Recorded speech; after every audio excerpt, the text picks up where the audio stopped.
Hello, everyone. Welcome to the Student Assignment Showcase. My name is Judy Chang. You can call me Judy.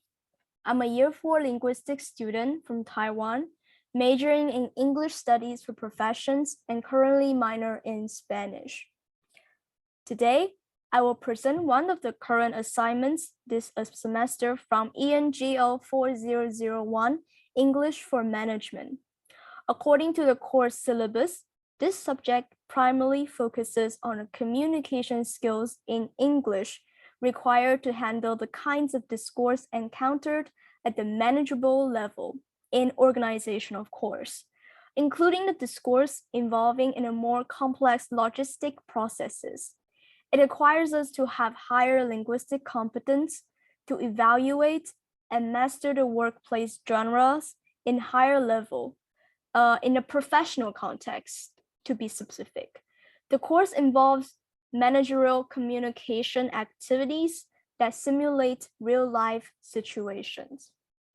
The course started it off by offering a range of appropriate business-related activities that required a sophisticated level of communicative competence in English, and then gives us opportunity to practice business-related activities that require a sophisticated level of communicative competence to encourage us to perceive the importance of communication accurately and appropriately in English within a business context.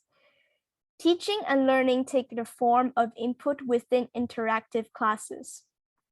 So what we do is we will need to brainstorm, share the experience, lead the discussions, and present the examples, which are directly related to topics we studied. Through working collaboratively in discussing the group's work with my group mates and dealing with learning activities that we designed, we are able to understand and develop the social and psychological linguistic approaches in business settings. One of the assignments from this class is short writing, which contribute 20% of the overall class. So basically, I was given a piece of information regarding a current business scenario. Then I have to write an official email to inform my colleagues and subordinates of what had happened from that business scenario with roughly 750 words maximum. And from that assignment, the professor highlights some points that we should cover in our email. But it is not necessary that we should follow the flow, the bullet points from this stage. So what I did first was to read those bullet points carefully. And then I read the scenario more than 5 times to make sure that I'm not only understand the context, but also grasp those sentences that show up from the professor's bullet points, which I mentioned it earlier. Next, I highlight those relevant sentences with different colors and mark it down from my PDF file. So to make it look more clarified and to make it look more clear, and the organizational structure would look better when I structured my draft. Which now comes into the most important process. Plan my schedule and make an outline. I need to see when the deadline is first, and then plan the amount of time I need to write an outline before I start my email. I believe that the key to any successful paper, including drafting a formal business email, is outlining the topics that I wish to discuss before I actually begin writing. Outlining will help structure and organize ideas in a sequential manner and thoughtful flow. Doing so allows me to pick relevant information or quotes from sources earlier on, giving me a steady functions and groundwork when I begin to write my paper. So let me share my outline with you all first.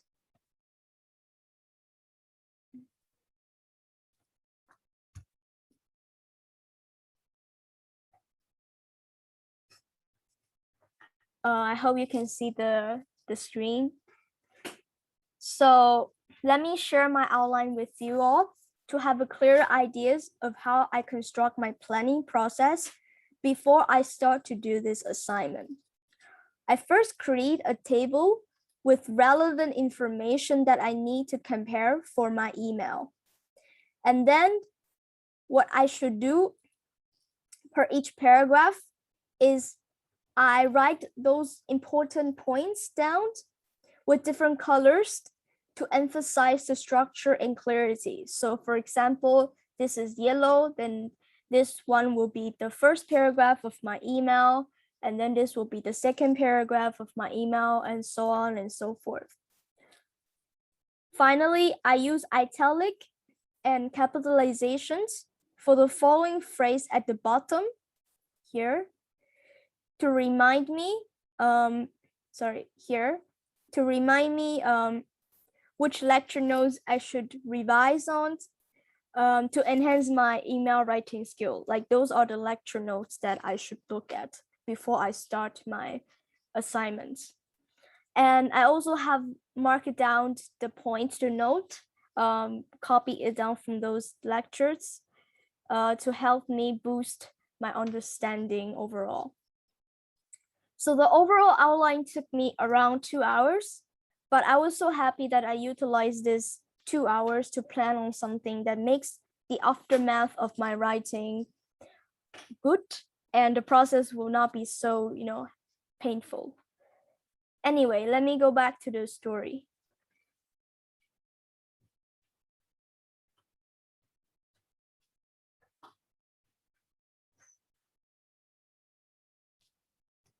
So just after I complete the outline, I still have a lot of confusions.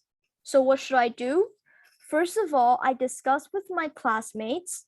Of course, this is an individual assignment, but I want to talk with my classmates about the confusion I encounter to see if I can solve it.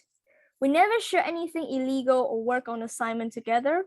Unfortunately, both of us confront the same difficulty. So what we did was we can only ask the professor in class. And luckily, he solved our problem. So the problem is about the formality of the email, like how formal our email should be.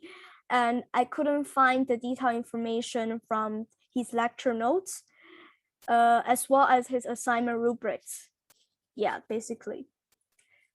But after all, I also sent him a couple of emails to clarify a few points he made from an assignment rubric before I start. So there are some sentences that I don't understand, so I just sent him an email to make sure that what I understood is the same as what he expected. And later, I submit the assignment. Some valuable lessons I learned were, first, don't hesitate to ask questions if you need help. Professor is here to help you for reasons. As you know, we are not Einstein, otherwise we will not take classes. So we definitely have questions. Please ask questions if you have any, in other words. It will make your life much easier and less painful. One thing you need to be careful about is please start to do your assignment as earlier as possible. Time flies and you don't want to be a deadline fighter. I experienced it and I know it was super tiring and I didn't have time to revise for my assignment. Most importantly, the final grade was not so good. So don't be me, which comes into the final point. Plan your time wisely. Time management is extremely significant for university students. According to the research, manage your time helps you work smarter, not harder, so you can get more done in a less time and capture bigger opportunities. It is important that you can use your time management to maximize your strengths and plan your day efficiently. So for instance, for today, I want to go out with my friends, but I also want to complete my assignments. So I would spend my morning, I wake up from 7 and spend my morning time to afternoon to finish some part of my assignments. And at night, I would go out with my friends.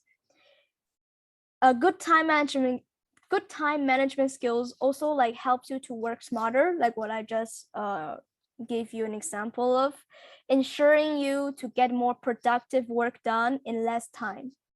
And that's all for my presentations. Thank you.